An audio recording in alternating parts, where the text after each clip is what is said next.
Hi, I'm Becca Otis from Five Lines Pottery in Indianapolis, Indiana. And I'm Ryan Durbin from RD Ceramics, located in Southgate, Kentucky. And welcome to Wheel Talk.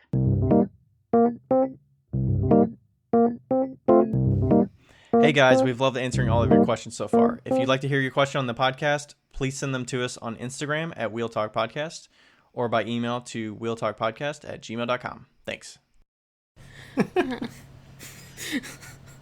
Hi, Becca. Hi. We're live. Think of a funny intro. Yeah, we were just talking before we went live. We're like, every time we do this going live, we gotta like do something different. So, what are we gonna do? We're gonna whisper. Like the VL whisper. Yes. Right. Okay, we are doing a short episode today. But we're gonna quickly say we officially have a Patreon. So if you want to support us, you're more than welcome to. We will take your money. If you don't want to support us, that's fine too. But it is www.patreon.com/wheeltalkpodcast, and we will put it on a link tree on our Instagram account. Instagram, and also in the notes, in the show notes. So, yep. Look out for that. We are happy to be finally doing that. I know we were kind of playing around with like sponsor ideas and how we wanted to do the Patreon, and finally doing it. So we've taken the socialist approach. You keep saying that. I don't exactly know, but I mean, we what do you mean by that? Basically, you can donate either $3, $5, $10, or $25, and you get exactly the same thing for all of the money. You just decide how much you like us, and you can. But yeah, are we going to judge them based on how much they give us? No, we would never. We would never. I'm just appreciative of anybody that's willing to give us money. I mean. Yeah, exactly. And like, you don't have to. Times are tough. Like, we're still in COVID. Yeah, I mean, you're still going to get the podcast for free, so. Yeah, like, that's yeah, not exactly. Change. We just figured. I had to convince Ryan of this, but I was like, our podcast is of value to people. We have dollars worth of value that people have made money off of our knowledge and talking, or just people we've interviewed that have great knowledge. Yeah. That have valuable information. As of right now, the Patreon doesn't have anything inside of it, but we will eventually be putting in, hopefully sooner rather than later. We've been taping all the episodes with videos so that you can see the videos of us talking. And our bad hairdos, our terrible hats. I'm kidding, you have great hats. Great fucking hats, Becca. I know, I actually really do. You ever wear hats? I don't know that I've ever seen you wear a hat. Very rarely. If I wear a hat, it's with pigtail braids. Like fake hair on the hat? No. Like, I'll put... God fucking damn it. I will put my hair in braids and then put a hat on. But I wear glasses that are taller, so the hats don't usually work. Oh, I gotcha. Or I'll wear it backwards. Yeah, I was going to say, you just got to wear it backwards. Actually, I have seen a picture of you in a hat that's backwards, I think. And I looked like a lesbian.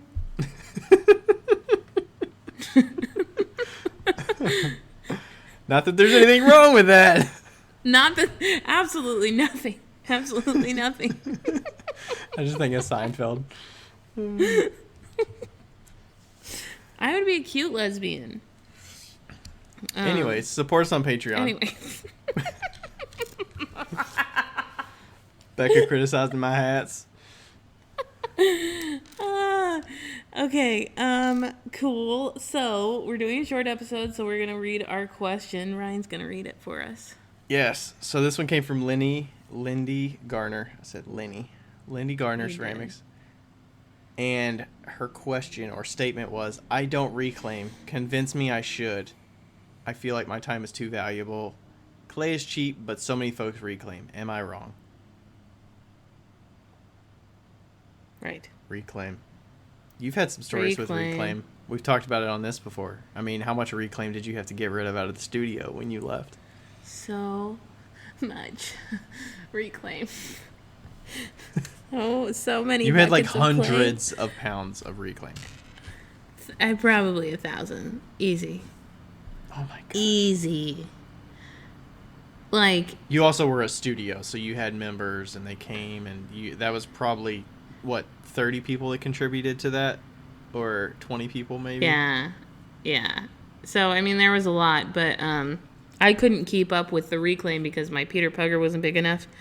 And I just had a big water trough of clay in the back, full of clay. And then I had 2 of those I think they're like 30-gallon totes, the black and yellow ones. I had 2 of those full, and then I had of just clay, not water clay, just clay. The big water trough was full of water and clay.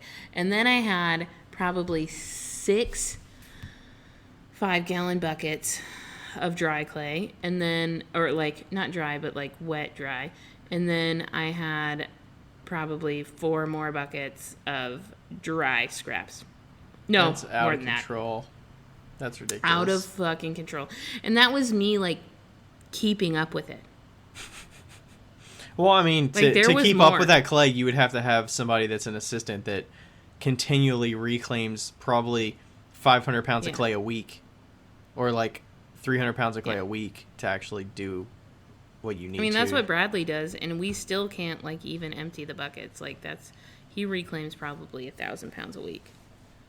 So, Jeez. but maybe more actually. But yeah, So you were reclaiming. I was reclaiming, and so in that particular situation, had I not reclaimed, I would have had to throw everything away. So I think that it actually would have cost me more to throw it away than to reclaim it. Honestly. Yeah. Because, I mean, like... Is it because the students, the waste that students produce is much higher than your own work? Yeah, I mean, like, my waste is very little. Right. So little. Like, the waste that I have in my personal studio right now is maybe a quarter full of a 5-gallon bucket, and 3 mugs of those are the ones that you threw. Oh. That I threw away. Yeah, you just throw in there. But, yeah. I think that it completely depends on your situation. If you're in a big studio space, you have to reclaim. Like, if you don't... What do you mean, a community studio? A community studio or... Well, if you're in a community studio where everybody takes care of their own shit, like, you know, they don't put any clay down anywhere, you know, there's no, like, communal slosh bucket or anything like that, then since I'd say a people lot of them probably do, though. Yeah, I mean, there's very few that are very, like, you take care of your own thing.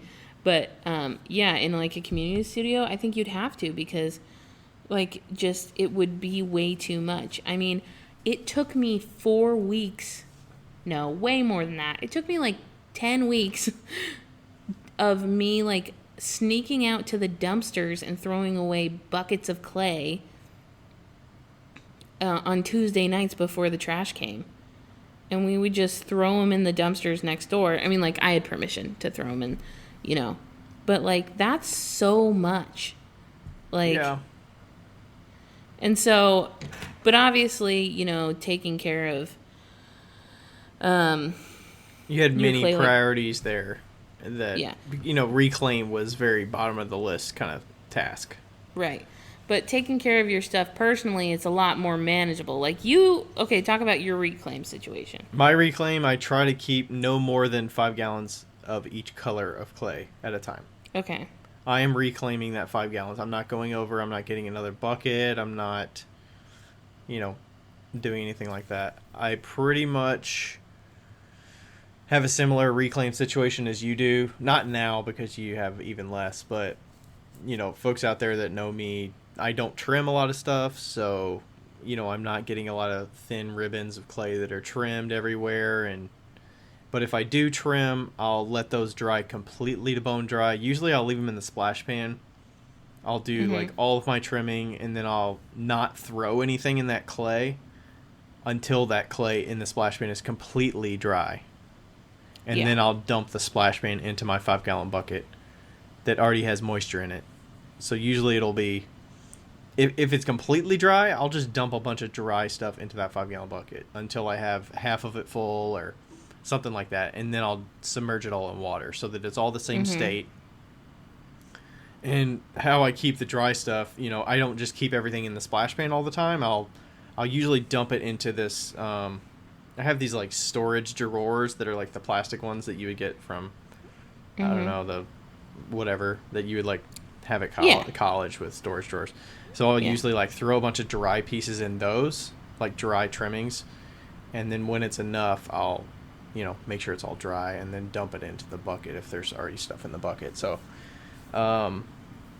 that keeps it manageable so that when it gets almost full or close to full, it'll be ready to be mixed up with a paint mixer on a drill and just stir it all up so that it's a good consistency. It's all like intermingled, and then I can dump it out onto my plaster bats.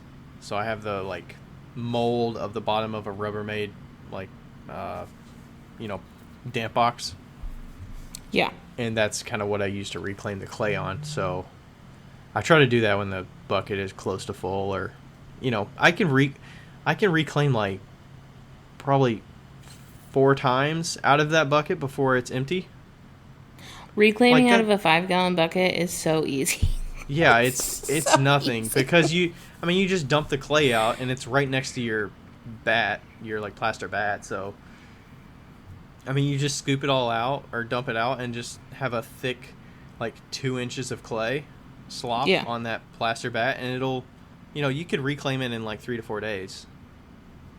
And that's going to produce like 8 pounds, I would say, typically. Yeah, totally. And that's a good amount. So I feel like that's manageable. It's not unruly. And then when I throw, I have the water bucket, but I also keep a slop bucket on the wheel.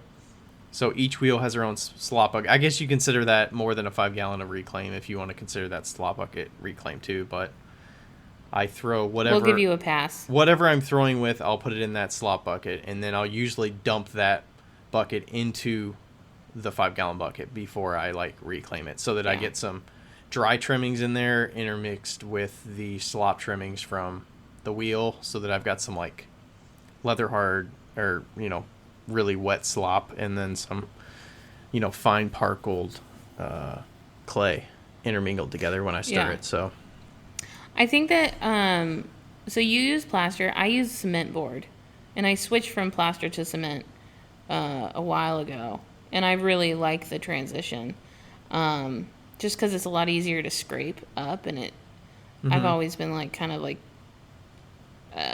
what do you scrape? Are you scraping to clean it, or you are? Yeah, like to clean, or like get, because I never mine's never in like a really neat. So when I did, I feel like you're flipping it too soon if you have to scrape it up, though. I just let it sit longer. If I can't flip it over without it coming apart, then it's still too wet. Ryan. I want mine to like shrink off of the plaster. I don't know how it works with cement board. I've only done the cement board once, but it didn't shrink and like pop up as easily. It does come up, but like I use one of the dough scrapers just to pop it up. Anyway, what I was saying is that I really enjoyed the cement board, mostly because it's a bigger surface area and it's not as fragile. But yeah, and I didn't feel like I was ever going to get plaster or anything inside of that. But also I have to add this because I forgot this part. After all the stuff that I just described to you, after dumping reclaim into trash cans for like 10 weeks, I still had 14 5-gallon buckets that we took to a friend's property and dumped. Okay, moving on. Oh my gosh. I don't even want to think about transporting that like in a car. Like, you do not want to be doing that. It was terrible.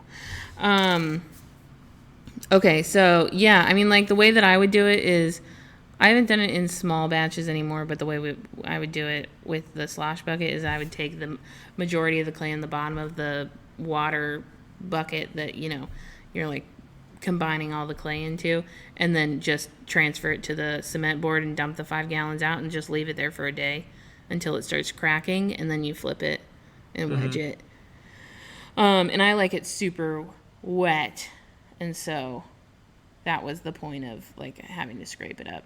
I gotcha. So, I try to get mine to a clay bag consistency. Yeah, I'm more of a soft clay person. But I think that the question specifically from Lindy is like, is it worth it? Like, I'm going to describe Lindy's studio. Lindy's studio is like a 10 by 10 room. And that's like everything. It's like the glazing. Real estate is key. Real estate is key here. And she lives in England, so it's like they don't have a ton of space, right? Or, and so like she's done a ton of work just to get organization going, which by the way, it looks great. And so in her situation, reclaiming seems absolutely inappropriate, I think. What about her forms? Is she wheel throwing everything? She's throwing. Yeah. Yeah. I feel like if you were like hand building, you're going to have more reclaim, right? I mean, you're going to be cutting pieces off. You're going to be, having clay in different stages of dryness that can't be intermingled together. And like, I feel like you need to reclaim that, right? Yeah. Or you should. Usually you can, I feel like you're going to have more usually you loss can get away that. with, usually you can get away with a lot less waste hand building, just because when you cut it off, like if you cut it off wet, you can put it in the bag and then wedge it back up. But you can only do that so many times.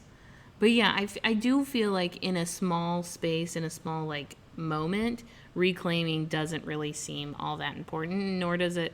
I mean, clay is cheap. We were talking about how like though it is different priced. Like the clay in Washington is half the price of the clay here for me. It was a big jump. It would be like were you buying the same amount of clay there as you are here though? I feel like you're buying way less clay. No, even at the $2,000 price, it's twice. Twice the price. Wow. Yeah. So what were you paying for 2,000 pounds there?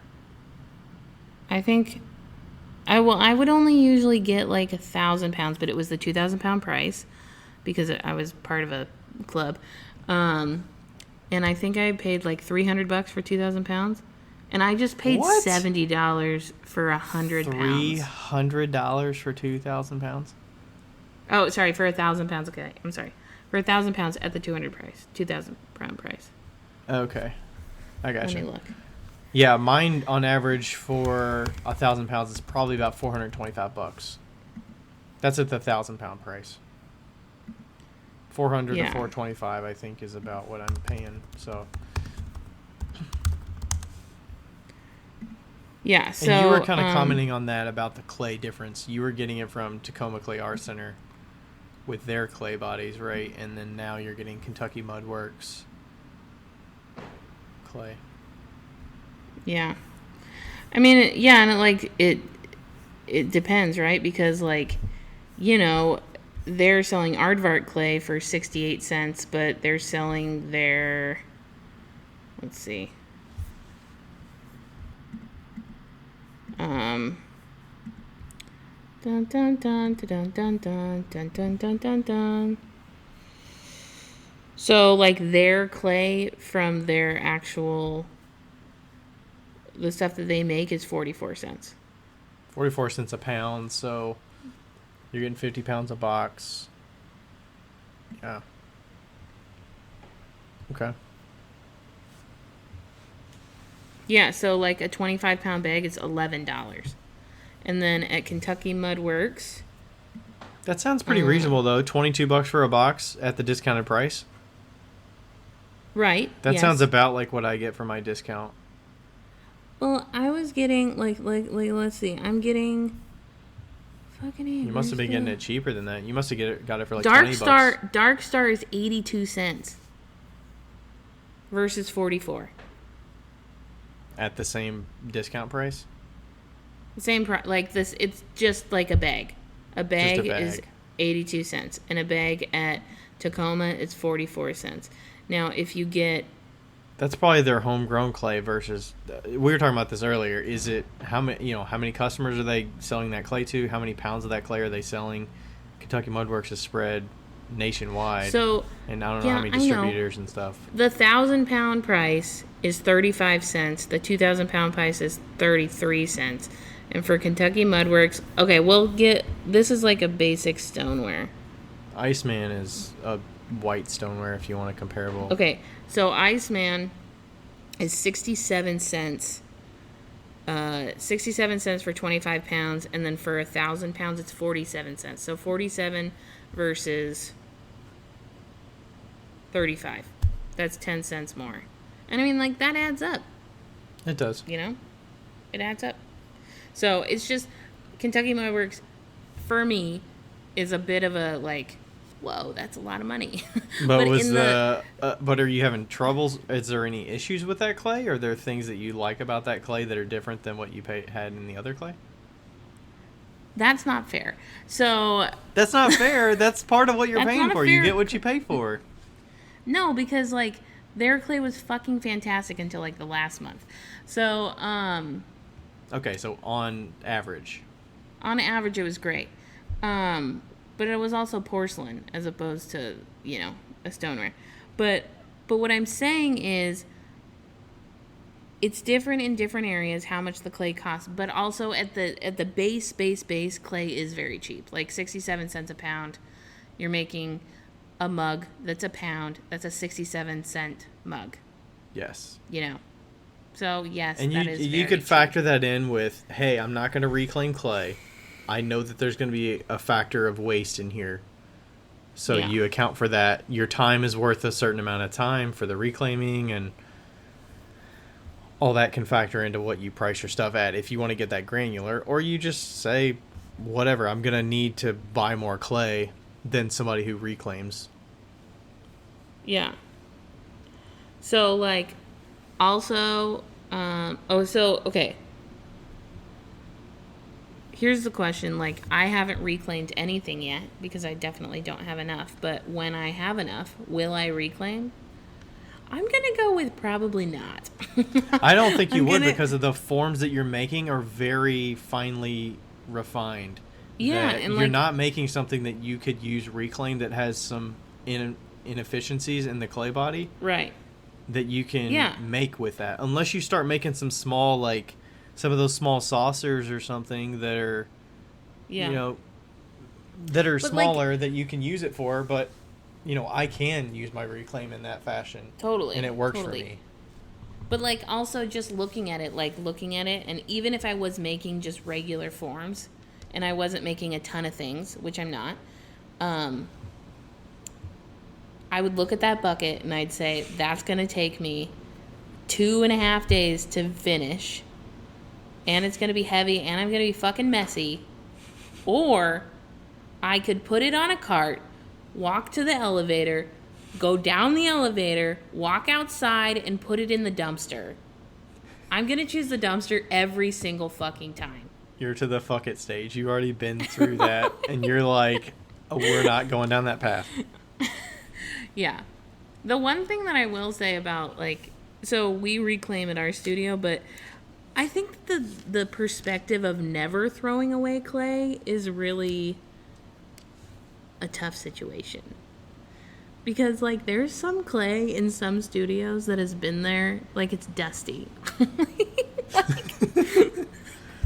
Like, it's dry. It's, like, dry logs or whatever, or dry, like, or, like, it's in the bag and literally, like, you could build a house with it because it's so hard. Like, throw it the fuck away. I'm sure there's been questions on, like, Clay Buddies where somebody's like, I've got this block that had a hole in it, and it's been in my storage, and how do I reconstitute this? Throw it away. Throw it away. Like, I know. I think I'm, like, the only one that comments, just throw it away. It's like, is that, $12 or $15 that you paid for that bag of clay worth it? Worth your effort? Yeah, like I want to be paid Plus, at how least. good is that clay actually going to be by the time you reconstitute it? Is it going to be as good Right. as a fresh bag of clay? Doubt it. Right. Like I want to get paid at least $20 for like the job that a 12-year-old could do, okay? That's the how much I want to get want to get paid.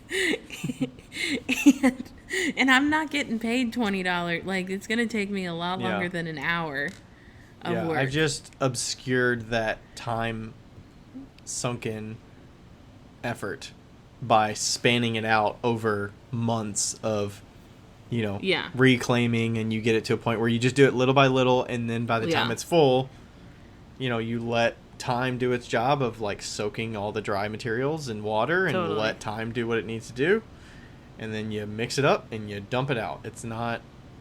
It's little bitty effort over time. It's Yeah. not a Yeah. 1,000 pounds of clay that you have to reclaim. That's Right. hours of effort. Yeah, once you get the system down, it's great. It works great. And what I would also suggest is if you are overwhelmed with your clay capacity situation currently and you're listening to this, what I would suggest is throw it all away and start from scratch. Don't try to overwhelm yourself by reclaiming all of that. Like, get down to a manageable amount and then start from there, because then it will be a lot easier to consistently, get to that point where it's, what you're doing is just every day, little by little. Yep.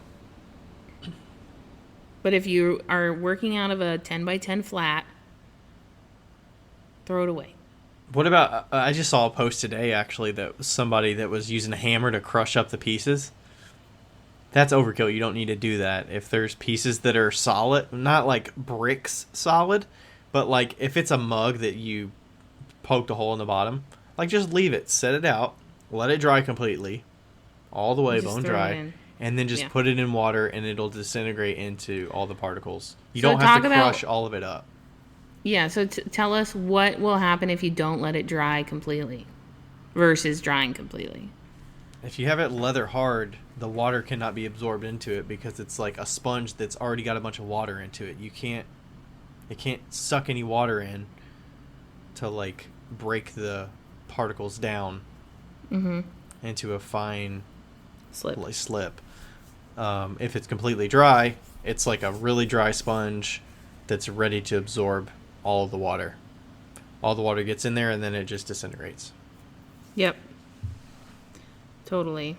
You can do a test. Just get like a little bowl with some water in it. Get like a dry clay trimming, and then get like a leather hard piece of a handle or something, and like put it in water and just look at it after 5 minutes. Like you'll see that the bone dry piece is all the way down into bits. When you have your bone dry pieces, are you putting the bone dry into the water, or are you putting water into the bone dry?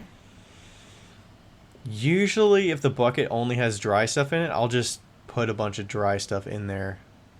And then the best thing to do is to probably add it to the water. Just like if you're making glaze, you'll want to put the glaze to the water versus the water on top of the dry material. Mm-hmm. But I've done it both ways because you're still going to mix it up. Yeah. I mean, usually you're just going to let it sit there for days and let it like intermingle. I'm not like dumping all the water in there, stirring it up. Like just let it sit. Let the water absorb, do its job. Let time do what it needs to do, and then, get back to it in a day or so. You can pour off some of the water on top if you want to. And if you want it to be more manageable, you could do it in like gallon batches. That would be really easy too. Yeah. A gallon a day keeps the reclaim array away. Nice. We need to make a button that says that. Just keep a gallon. Yeah, I mean, the bucket that's on top of my wheel for my red clay, the speckled clay, is basically a gallon bucket. That's what I, like, throw my slop into as I'm throwing. Yeah. So, like, if I were to fill that up, it's kind of weird, like, putting trimmings in that because they're all the way dry and your throwing stuff is usually wet. And I'll like cover that bucket with a bat or something overnight so that it doesn't dry from the top down, because then you'll get some like really dry bits on the surface, and then the deeper stuff is like wet. So I'll always cover that up every day just to make sure it doesn't dry out. Yeah. Because then you be I putting also, like dry bits and with the wet bits, and it's kind of like messy. But yeah. We didn't really talk about pug mills at all, but I'm gonna go on a general statement and say that if you have a pug mill, you're reclaiming clay. So we're not gonna talk about it because you're already doing it. Like, do you think a pug mill is necessary for like a single person, no. a single person studio? I mean, unless you're throwing as much as I used to throw, no. Like Because if I you're would throwing, assume you need a certain amount of clay for it to be worth it to pug, right? yeah, but I mean, like look at like Alon Pottery, Leanne. She doesn't have a pug mill. She doesn't mess up though. You know, I don't mess up, and I won't need it. Like Dusty has a pug mill though. Dusty, my studio mate, has a pug mill, but he has it because he likes really soft clay, and so he pugs his clay super soft. But I think that if you are proficient enough, you don't need a pug mill. However, it's really handy. You know, it can be super like I could see that as a good tool just for if you want to standardize your weighing out of the clay and everything. Yeah, Like I could like- see that being a really efficient method. I would buy a pug mill for weighing out clay way before I would buy a pug mill for reclaiming it, which sounds completely flipped, but that's the case, really. For me, Because it's a standard dimension, and you know all Yeah. the airs out of it, so you know a 4-inch Well, piece yeah, of clay and- is this amount of weight. And the clay that comes in the bags are really fucking hard. So throwing the clay into the pug mill and adding a half a cup of water, you know, that helps it a lot, you know, so that's another aspect, right? It's like power wedging that clay and getting it soft so that you can actually throw it without killing your hands. Like that's why I feel like pug mills are really valuable. Not as much for reclaiming. Yeah, A mixer would be super valuable for reclaiming. a I feel mixture? like A mixer. Oh, okay. You know, I mean, any studio that's like a community studio, you kind of have to have a pug mill, though. Like, you could not have your Yeah. community studio without a pug mill, right? When you had it? no, Like, would that have been manageable? No. no. Yeah, like, in high school, you know, all the kids are done for the day. You, like, throw all your slop and stuff, like, in the pug mill. Yeah, no. I don't think you can have a community studio without. I mean, like you can have a community studio without a pug mill, but I'm sorry. You're going to If you spend do. way more money and time. That's those are the people that throw away clay. Or like their students are individually responsible for reclaiming their own clay. Yeah. You know? Yeah. Yeah, fuck that. I feel like your general feedback for people, don't feel bad about throwing clay away if you have to. If it's more of a... If it's like bringing you down that you always see this bucket of clay that's reclaimed. Oh my god, your mental health is so much more important than clay in the garbage. Or Like- clay in the yard. Or clay in the yard or clay in the forest. If you could get anything out of this podcast for the life of the podcast, your mental health is so much more than saving a piece of dry clay. Because, I mean, like, every time I walked into my studio, I was like, oh my god, I can't handle this. You walk by it every day and you're like... It was like, it was like when you get depressed and you don't wash any of the dishes in your sink and then they pile up and then they get onto the counter and then they pile on the counter and then all you do every day when you walk by the kitchen is just stare at that kitchen sink and you're like, fuck. Like, that's the only way I can make it relatable. It's like, why? And it just feels like this task that is so big that you can't ever do. And then once it's gone, it's like, why didn't I do that sooner? Like, I have something like that, but it's digital that's comparable. what? Well, you know how my emails, if I don't get to them, I'll mark them as unread. Yes. So I have continually, like, on average, like 4 to 6 emails that are always unread they need my attention and they need me to act on them, or else if I mark them as read, I'll forget about them and they'll never be done ever. Mm-hmm. So it's like I keep them in the backlog of like, oh, I need to get to that. I need to get to that. I need to get to that. And I just see it every day when I look at my email. And that number, that bubble is like always there. God, it's so annoying. And like with those things, I feel like with those things and the dishes, it's like once you do them, you're like, God, that was so easy. But it's the opposite with reclaim. It's like that wasn't easy. Hours were spent. You're dirty. You're like, what else could I have done that was much more valuable than this? Yeah, what did I get out of this in the end? Was the value it's never spent easy. Well? Like you could pay somebody to do it for you, but then if you're paying them $12 an hour or $15 an hour or $20 an hour if you're amazing, you might as well just throw it away.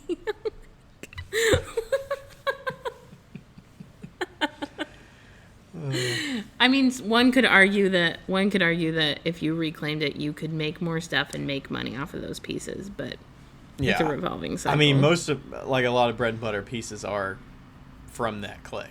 I mean, I make a lot of the shot glass. I make almost not now because I use a lot of new clay for the shot glasses, but I've used a lot of reclaim for my shot glasses. I've used a lot of reclaim for my spoon rests.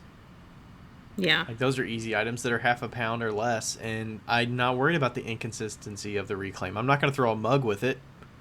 Right. Or something bigger than a pound because it's not going to be as consistent as right out of the bag, so. Oh, also another option, a fun option for the end because we're running out of time. What you can do with reclaim, which is really fun, which is not pottery related, is that you can make a pizza oven with it. So if you do have a bunch of it, there's like tutorials and like you just build like a little sand dome and then you pack the clay around it and then you build a fire inside the little dome after you dig out all the sand and you like build a fire inside the dome and then you've cooked the clay. Oh. Is that why I think they coat, I was thinking some of those kilns that they coat in clay, or maybe that's cement. Like the atmospheric kilns, like soda kilns or whatnot. Yeah.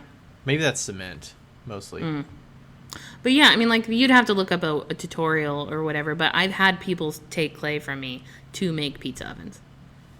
Nice. That sounds good. That's a super cheap pizza oven, and how fun. You can just do it in your backyard or do it in the kiln yard, make pizzas while you're firing your kiln. There you go. All right. There we go. That's reclaim talk for you. So, Lindy, no, it's not worth it. That's our final answer. Or mine. I don't know. What do you think? I think based on 10 by 10 space, it's probably not worth the real estate in your studio. But if you can reclaim with a 1 gallon bucket sitting on top of your wheel, maybe that's a small amount that's worth it. Yeah. Yeah. Cool. I wouldn't go out and like make a plaster bat and do all this extra stuff unless you have a space for it. But I mean, you could just use a regular bat. Some people use pillowcases too. Put it in a pillowcase and let it hang. That would be very doable with a 1 gallon bucket. Yeah, fill a pillowcase and hang it outside. Let it kind of air dry from the all around it. Yep. Yeah. There we go. Cool. All right. Thanks, everybody. Sweet. Thanks. Bye. Bye. Hey guys, thank you so much for listening to our podcast. We really appreciate it, and we're having so much fun. If you want to follow us individually on Instagram, you totally can. Ryan's Instagram handle is @RDCeramics, and mine is 5 Lines Pottery. That's the number 5. We would love to hear from you, and don't forget to write us a review on our podcast. We read every single one of them, and we totally appreciate them. They help us out an awful lot, and they also put smiles on our faces. I hope you guys continue to listen, and we love you. Thanks. Bye.